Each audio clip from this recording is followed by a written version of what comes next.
We just began our study of the so-called appendices of the book of Judges that are chapters 17 through the end of the book. Now, from a chronological standpoint, these chapters belong at the beginning of the book of Judges, probably around the time of the first judge, Othniel.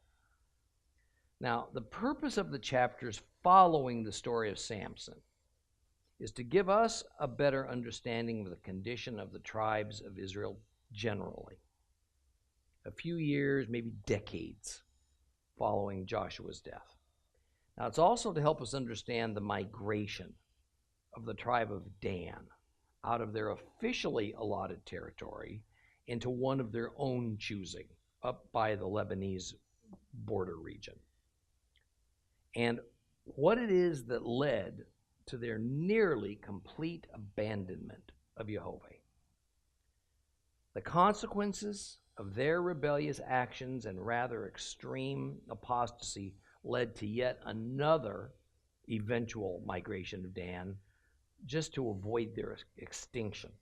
Some of it forced by the Assyrians, and some of it as a means of escape from foreign regional powers. And they moved to northern Africa, to where the bulk of the known remnants of Dan currently live. Now, there are three observations that we gained from the first 4 verses of Judges chapter 17, which gives us insight into the spiritual climate of the times. First is how quickly religious and cultural syncretism overtook the tribes of Israel. Undoubtedly, it was uneven. Some tribes easily abandoned the law of Moses. Others made more of an effort to adhere to it. But all 12 tribes and Levi, in addition, were heavily influenced by the many Canaanites who remained in the Promised Land, and the Hebrews' propensity to make allies and friends of them rather than driving them out or eradicating them per God's instructions, as one would termites infesting a house. Now, the syncretism I speak of simply means primarily a mixing of religious beliefs. In this case, Hebrew with the Canaanite Mystery Babylon religions. You know, it's amazing how quickly this happens.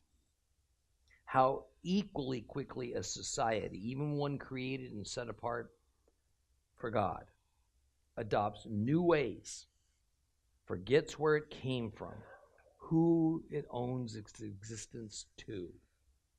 Invariably, there's a reason for this. It doesn't just happen on its own.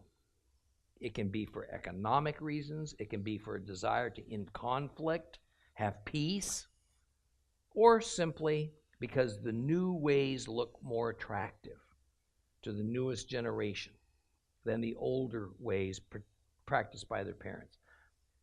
Don't think political correctness and the need for each generation to part company with their parents' generation is modern. It began with Adam's and Eve's kids. I mean, from the standpoint of the fallen human condition, it is totally natural to mix or to dilute our religious beliefs with whatever seems expedient and popular.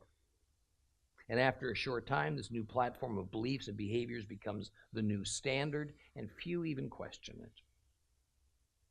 Now, those of you who followed Torah class and Seed of Abraham for a while know my love for the church, but also my criticism and sadness at how we've gone so far astray from the principles and teaching of Messiah Yeshua, the Torah he taught from, and the Bible in general. And as the Israelites in the time of the judges sought comfort and prosperity and spiritual independence above all else, so do we have that same tendency.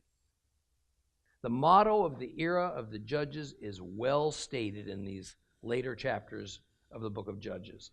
Every man did what was right in his own eyes. The Christian motto today is, I know what the Bible says, but I believe what I believe. Those are exactly the same words. with exactly the same meaning, just 3,000 years apart. Why is it that we can instantly see how wrong the Israelites were, but so blind to our own condition? The second observation I'd like to make about the story of Micah, as an example of the general condition of Israel in that era, is that the laws of Moses were being violated on a regular basis. We can easily identify a number of direct trespasses against the Lord's commandment by Micah. Micah stole money from his own mother, and in doing so failed to honor his parents, his mother. Obviously, he had other gods, and he made an image of Jehovah. Third is that Micah's mother showed the same ambivalence as did her son towards God's commandments by first vowing to donate the recovered 1,100 pieces of silver to the God of Israel, but instead she kept the bulk of it for herself, using less than 20% of it to honor God. But even that was used in a perverse way by giving 200 pieces of silver back to her thieving son so that he could go and have an image of the Lord manufactured by a silversmith. Now, this idol would then be used in an unauthorized manner by bowing down to it as an object of worship, placing it in an unauthorized sanctuary, officiated over by an unauthorized non-Levite priest, Micah's son. Let's reread a portion of Judges chapter 17. Judges chapter 17. If you have a complete Jewish Bible, we're going to start on page 291. 291. Book of Judges, starting with verse 7. And we're going to go on to the end. There was a young man from Bethlehem in Judah, from the family of Judah, who was a Levite. He had been staying in Bethlehem, but he left there to find another place to live, and he came to the hills of Ephraim, where eventually he made his way to the house of Micah. Micah asked him, "Where are you coming from?" And he answered, "I'm a Levite from Bethlehem in Judah, and I'm looking for a place to live." And Micah replied, "Stay with me and be a father and a Cohen, a priest, for me. I'll give you 10 pieces of silver a year in addition to your food, clothing and food." So the Levite went in and agreed to stay with the man, and the young man became like one of his sons. And after Micah consecrated the Levite, the young man became his Cohen, his priest, and he stayed there in Micah's house. And Micah said, "Now I know that Adonai will treat me well because I have a Levite for a priest."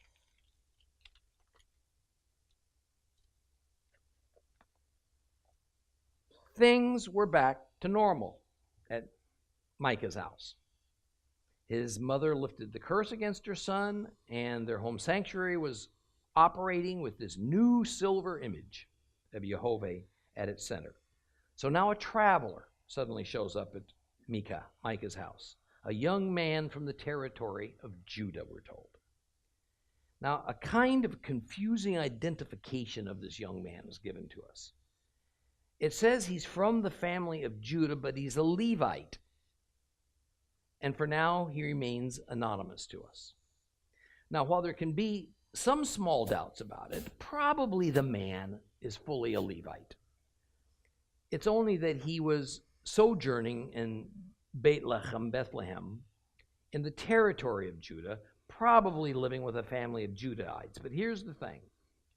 We know that the tribe of Levi was given 48 cities evenly distributed throughout the 12 tribal territories as a place for them to live and carry out their religious duties, but Bethlehem was not one of those cities. The extended reference to the city as Bethlehem of Judah is necessary because there were several Bethlehems scattered around the Promised Land. This one is the one we're mostly familiar with as Yeshua's birthplace. So this young Levite was just a temporary resident of Bethlehem. And this indicates the sad state of the priestly tribe of Levi at this time.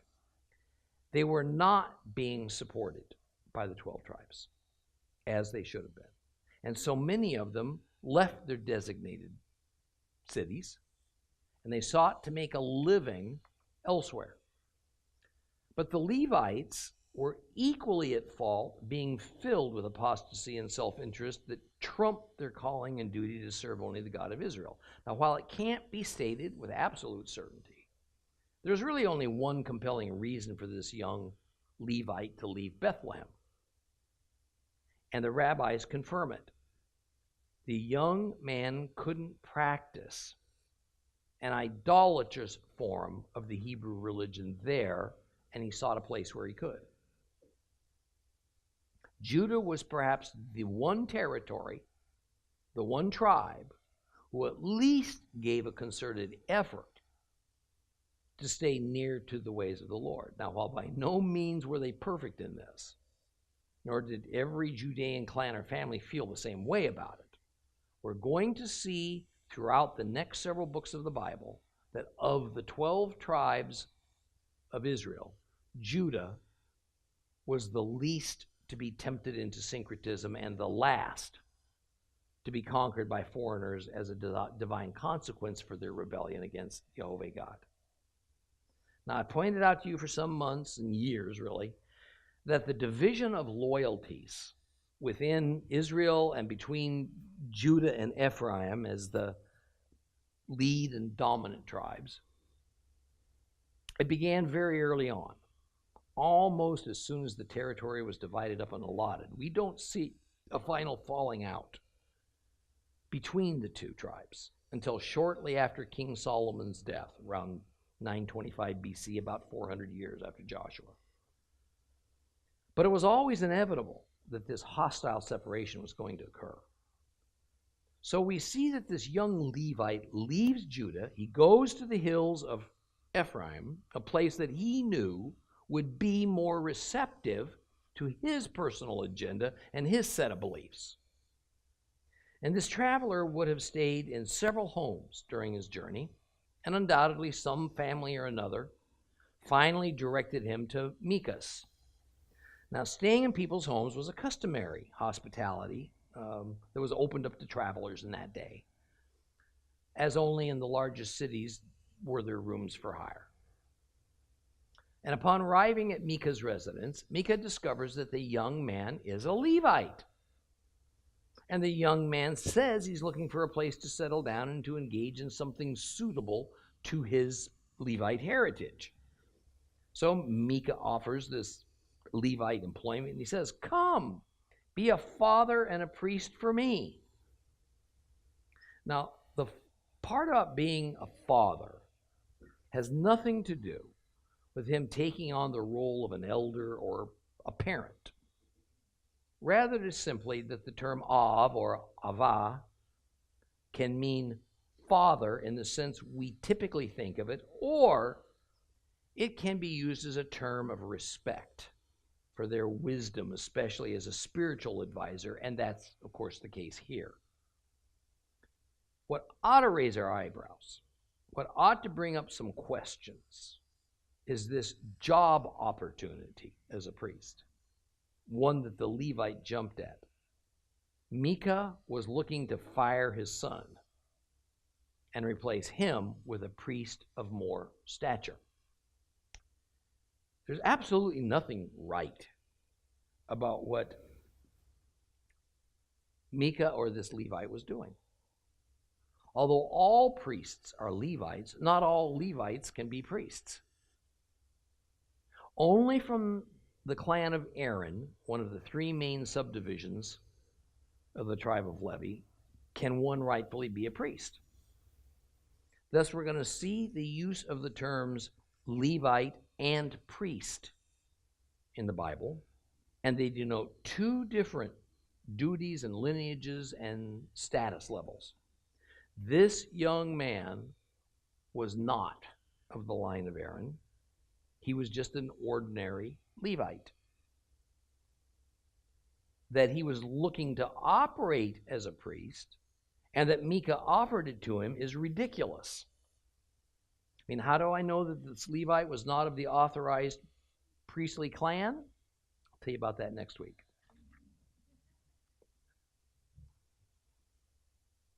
But the insult and the injury to the Word of God doesn't end there. Under some strange veil of authority, we're told in verse 12 that Micah consecrated the Levite to become a priest. What? Micah carried no such authority except that of age-old Middle Eastern traditions and customs. So let's remember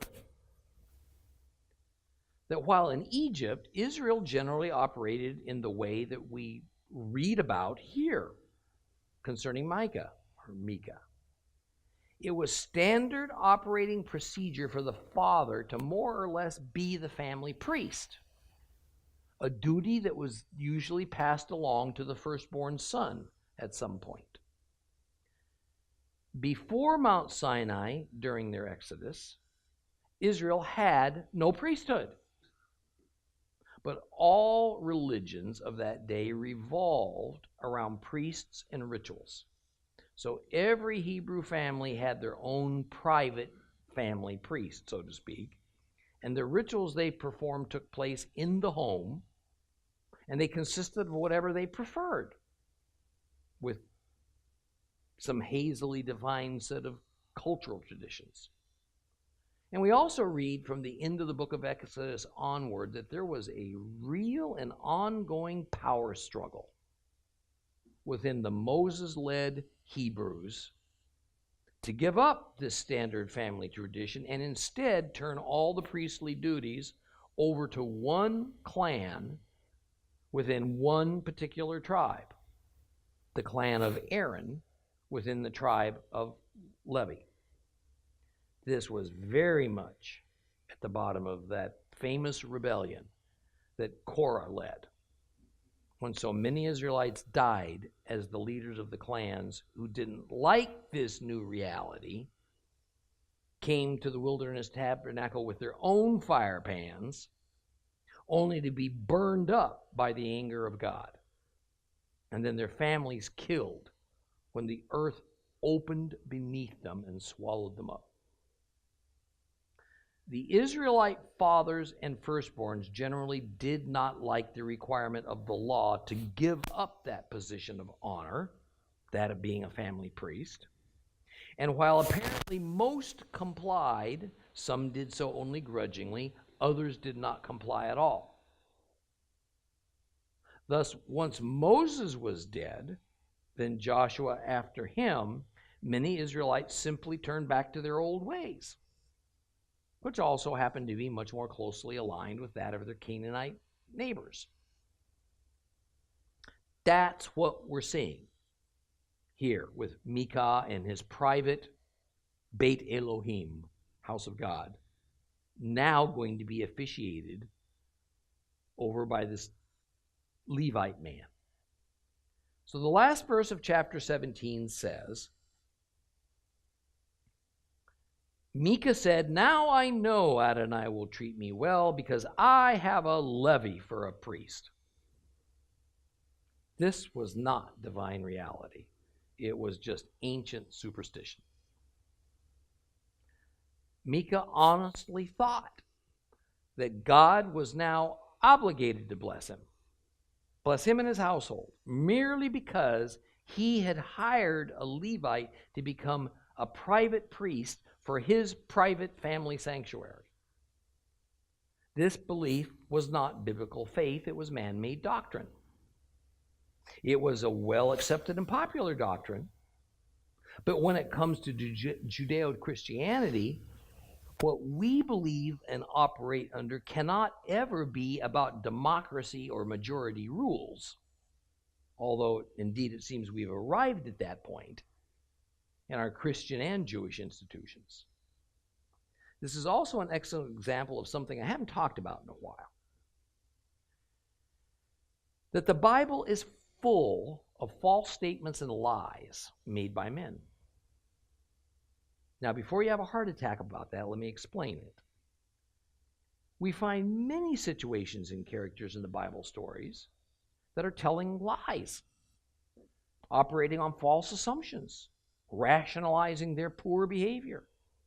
A classic one is the story of Balaam the sorcerer, who says all kinds of things about how the God of heaven must operate, but he's wrong. King David was infamous for rationalizing away some of his darkest moments. And these words of Micah about how God would now bless him, that's another example. God does not bless us for breaking his commandments. He does not bless us for perverting his rituals and changing his observances despite our sincerity.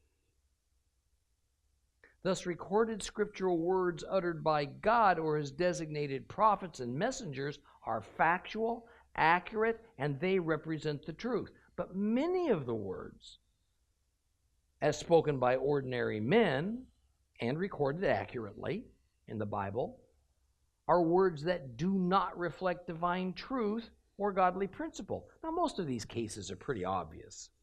Some of them just fly over our heads if we don't diligently study the Torah of God to establish a firm foundation for our understanding. I hope this is clear to you and you don't think I'm telling you the Bible's full of error, which is not what I'm telling you. But it is full of statements and actions of men that are in error. Let's move on to Judges chapter 18. Open your Bibles back up to Judges. Let's get to the book, chapter 18. At that time, there was no king in Israel. And it was also at that time that the tribe of Dan was looking for a place to claim ownership of and settle in, since they had not yet been given any land of their own among the tribes of Israel. The people of Dan sent 5 leading men from Torah and Eshtaol, representing their whole tribe, to spy out and explore the land, and they instructed them, go and explore the land. They came to the hills of Ephraim, to the house of Micah, and stayed there. And while they were at Micah's house, they recognized the accent of the young man, the Levite, so they approached him and said, "Who brought you here? What are you doing in this place? What is there for you here?" And he answered, "Here's the arrangement Micah has made with me. He pays me a wage, and I serve as his priest." They said to him, "Well, please ask God whether our journey will be successful." And the priest replied, "Don't worry, Adonai is with you on this journey." And the 5 men left and came to Laish and saw the people there living securely according to the customs of the Sidonim, quietly and securely, since no one in the land was exercising authority that might shame them in any respect. And moreover, they were far away from the Zidonim and had no dealings with other peoples. And when they returned to their kinsmen in Torah and Eshtaol, they asked them what they had to report. And they said, "Let's go up and attack them. We've seen the land. It's excellent. Don't delay. Start moving. Go in. Take the land. And when you go, you will come to a people who feel safe. And there's plenty of land. And the place lacks nothing. It has everything there is on earth, and God has given it to you." So from the tribe of Dan, 600 men equipped for war set out from there, from Zorah and Eshtaol, and they went up and camped at Kiryat Yarim in Judah, which is why that place is called Machane Dan, the camp of Dan, to this day. Actually, it's behind Kiryat Yarim. And from there they passed on to the hills of Ephraim and came to Micah's house. Now the men who had gone to spy out the land of Laish then said to their kinsmen, "Are you aware that in these buildings there is a ritual vest, household gods, and a carved image overlaid with silver? Decide what you ought to do." So they turned off the road. They went to the house of the young Levite, that is, to Micah's house, and asked how he was doing. And the 600 soldiers from Dan stayed at the gate, while the 5 who had spied out the land went in and took the idol overlaid with silver, the vest, and the household gods. Now the priest had stayed with the 600 soldiers by the gate. But when they went into Micah's house and took the silver-covered image, the vest, and the household gods, the priest asked them, "What are you doing?" And they replied, "Be quiet. Keep your mouth shut and come with us. Be a father and a priest for us." Now, which is better? To be a priest in the house of one man, or to be a priest for a whole tribe and family in Israel? This made the priest feel very good. So he took the ritual vest, the household gods, and the image and went off with the people. So they turned and left with their children, cattle, and belongings going ahead of them. And when they were a good distance from Micah's house, the men who lived in the houses near his got together with him and overtook the people from Dan, and they began shouting at them. And the people from Dan turned and said to Micah, "What's wrong with you that you've gathered such a crowd?" And he answered, "You've taken away my God, which I made, and you've gone off with my priest. What more have I got? How can you ask me what's wrong with you?" And the men from Dan replied, "You'd best say no more to us, because some of us might get angry and attack you. You could lose your life. So might the others in your household." Well, the people from Dan went their way, and when Micah saw that they were just too strong for him, he turned and went back to his house. So they took what Micah had made and his priest. They came to Laish, to a quiet and trusting people. They attacked and killed them and burned down the city. No one came to rescue them, because it was far from Sidon, and they had no dealings with other peoples. This was in the valley near Beit Rehov. Well, then the people of Dan rebuilt the city and settled there, and they named the city Dan after Dan, their ancestor, who was born to Israel, although the city had previously been called Laish. So the people of Dan set up the image for themselves. Jonathan, the son of Gershom, the son of Manasseh, and his sons were priests for the tribe of the people of Dan until the day of the exile from the land. Thus they erected for themselves Micah's idol, which he'd made, and it remained there as long as the house of God was in Shiloh.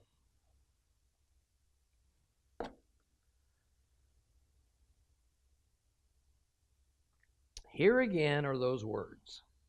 There was no king in Israel.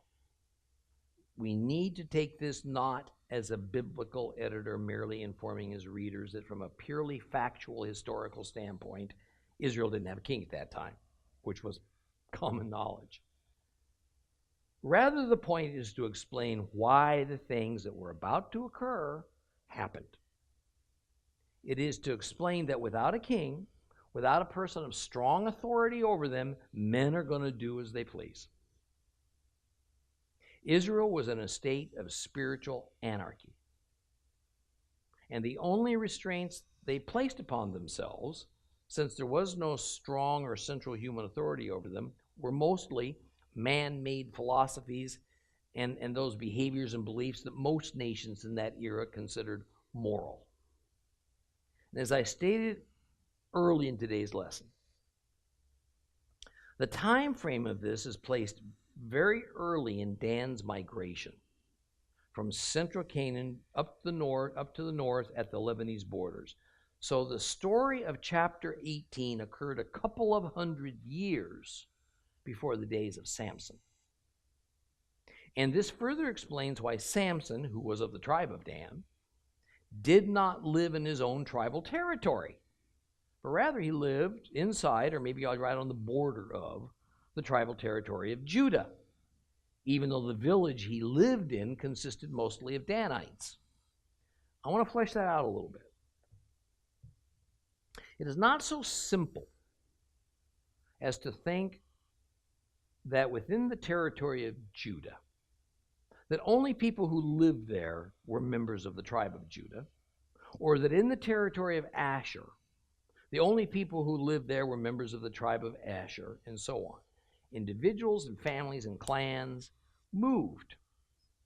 And they moved into various territories for all kinds of reasons. There was no law of God that prohibited that.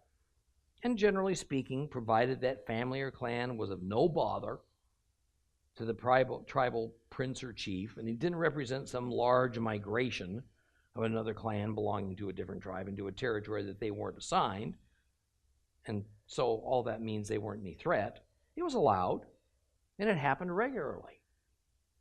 Verse 2 says that the reason that Dan was on the move was that they hadn't been given any territory of their own among the tribes of Israel. That's a very strange statement. It's quite puzzling and contradictory, because the other tribes were in place, and before Israel even entered the promised land, each tribe was given their land allotment by Moses. Later still, Joshua set the boundaries, meaning the size, of each of these territorial allotments, and we're at a time after Joshua's dead and gone. But it's one thing to be assigned to territory. It's quite another thing to be able to wrest it away from the Canaanites that held it, which was the expectation that was laid upon every tribe. Recall that while on the surface this allotment of territory seems like a modern-day lottery, we buy a ticket, and if our number is selected, we just show up for a prize. That is not at all what was contemplated for Israel. The land lottery of Moses served two purposes. One was to divide up the land so that the tribes wouldn't be constantly squabbling over who should live where. And two, because they were each held responsible to deal with the Canaanites residing within the area that was given to them. In other words, each tribe was given a portion of Canaan, and they were duty-bound to eject the Canaanites from it. The consequence for not doing that was that you lost some or all of your territory, or better, you simply never gained the territory. Poor Dan, they were up against the Philistines, who proved to be the toughest enemy Israel would face over the long haul. And Dan finally threw in the towel. And they moved away to territory not allotted to any of the Israelite tribes. Dan's view of it was they had not been given any territory. And to them, that probably meant that from a spiritual viewpoint, God had not vanquished the Philistines ahead of Dan's army, and thus the conclusion that Jehovah had not given the territory over to them. That was the very typical ancient thought pattern, regardless of what culture was involved, which God was worshipped. Well, the 5 men sent as scouts to look over some territory to the north that the leaders of Dan thought might be a good place for them to move and settle, were from the cities of Torah and Eshtaol. Now, these were the only 2 cities the tribe of Dan controlled at this time. And even then, they were on the borderlands of Judah. And most likely, these 2 cities were actually within the territory of Judah. Now, no doubt Judah, a very dominant, very powerful tribe at this time, was gracious to allow small and weak Dan this little bit of autonomy to give them a place to call their own. Now, obviously, Dan was not satisfied with this current state of affairs and sought to find another place for their people to call their own. And as the 5 scouts moved north, they arrived at the area in the hill country of Ephraim, and this is where Micah lived. And they sought out hospitality on their journey, and this happenstance led to some longer-term consequences. As they're relaxing at Micah's house, with his blessing, of course, they met Micah's young private priest. The first thing they noticed was he had a different but recognizable accent from Micah and from those who lived in the hills of Ephraim. And they wondered what he was doing here. And I think it's pretty interesting that already dialects and discernible accents had developed within Israel. Most rabbis think that since it's not recorded, they probably did not ask the Levite his name because they already knew him. And this was because the young Levite had probably stopped for a while in either Tzorah or Eshtaol, and he was known well enough for his voice to be recognizable. Now, they were a little bit surprised to find him at Micah's house. So they asked Micah's new priest 3 questions. What brought you to this place? What do you do here? What have you here? In other words, what's your circumstances? What do you possess? Now, these are reasonable questions that would come up in normal conversation. So the Levite says that Micah hired him. He's paying him a wage. So he acts as Micah's priest.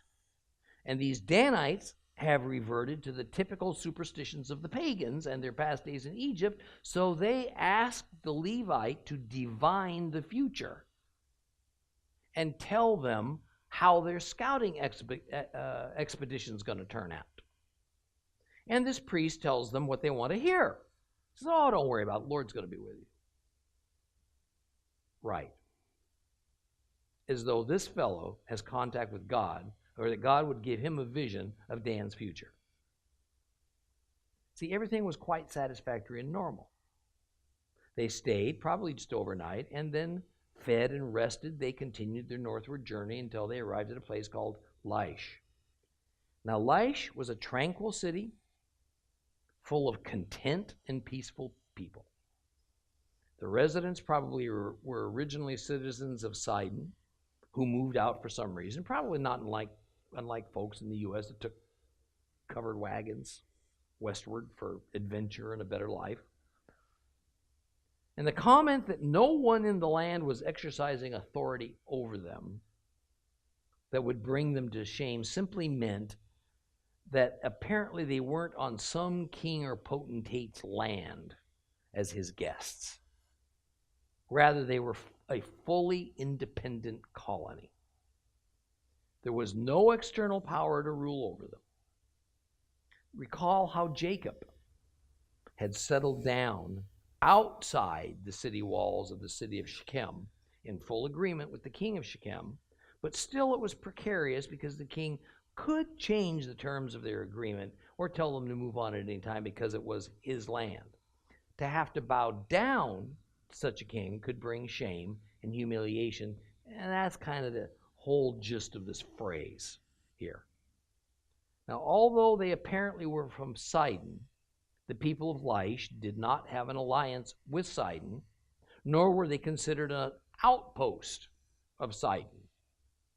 So even if the nation of Sidon had some sympathy and attachment to the people of Laish, they were so far away as to be a non-factor, and they were unable to protect or rescue them if the need came up.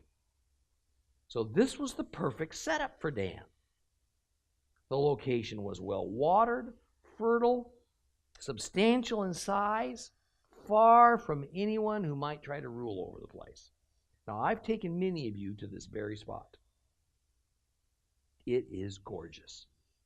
It is right at the headwaters of one of the several sources of the Jordan River. We've hiked along its banks, lunched under the shade of its many trees.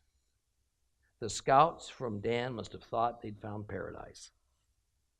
And all the people of Dan had to do was attack and take it from an unsuspecting, unprepared people who seemed to have no allies to help them.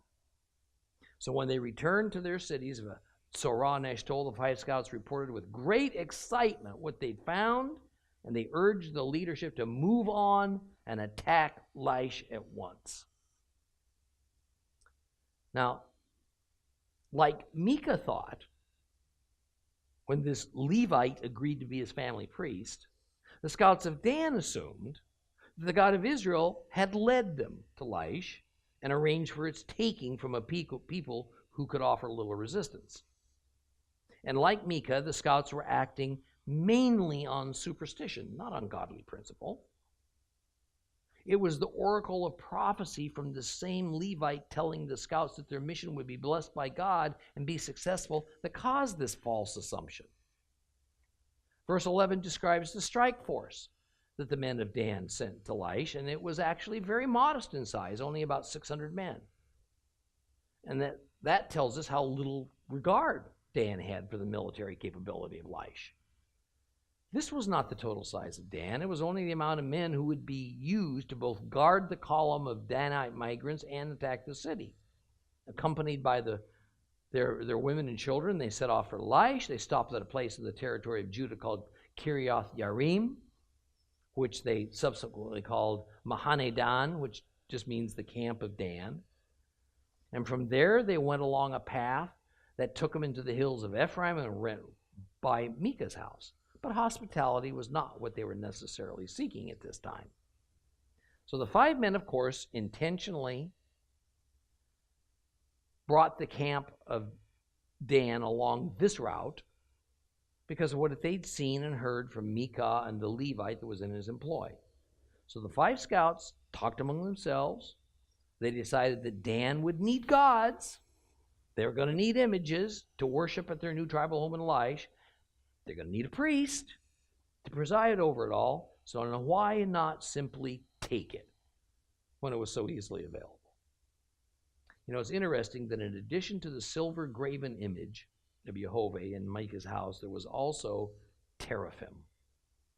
Now, teraphim were other household gods that served all kinds of purposes, including acting much like the Urim and Tumim that gave yes and no answers to questions directed at God, or in this case, the gods.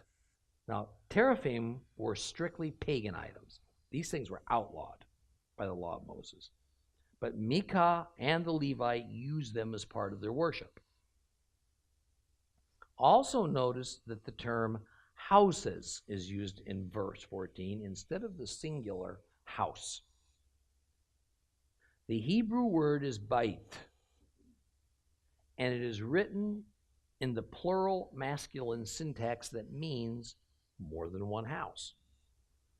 This meant that the Beit Elohim, the private sanctuary of Micah, was a separate building. This was a very well-to-do family. And that probably had something to do with the Danite scouts' rationalization of just what they had in mind.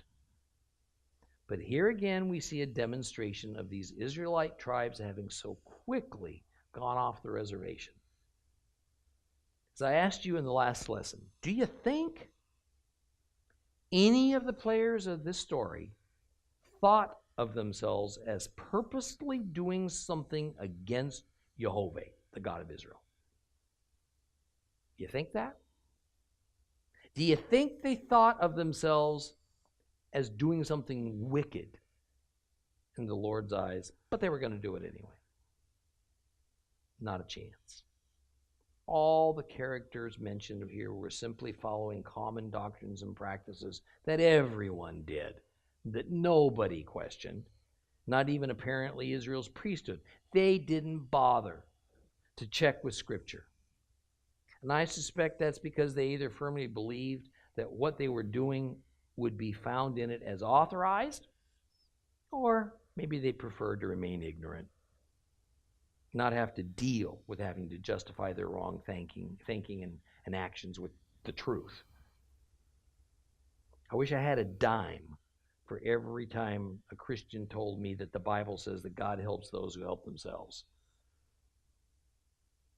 or that God instructed Israel to kill all the Canaanites, or that drinking wine is prohibited, or that being in debt is a sin, or that the Jews were required to ritually wash before eating. I mean, I could go on and on and on and on.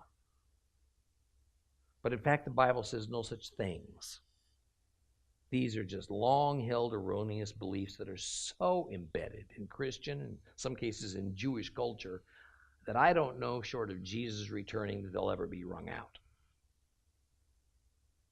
We live our lives often by imitating those who we consider righteous or pious, or by those who ought to know.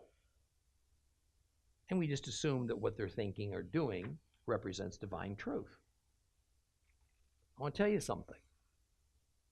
Micah, his young Levite, and those leaders of Dan weren't given any slack by Jehovah God just because it seems they didn't know any better than to act as they did.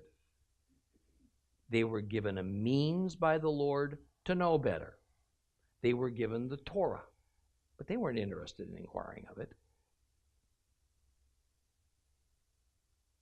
I can't tell you that I know all the divine consequences for a modern Christian that has the means to find out the truth at our fingertips, with no danger of persecution for it, practically no cost whatsoever to be taught, but prefers not to. Prefers to rely on traditions, customs, church doctrines, what other people tell them. But I'm certain there is an eternal cost as well as an earthly cost, and perhaps we should face that. Perhaps we should do something about it, considering what the signs of our times are pointing to. to the imminence of the end of days and of our standing before the Lord with our lives laid bare. It's coming. Well, we'll continue with chapter 18 next week.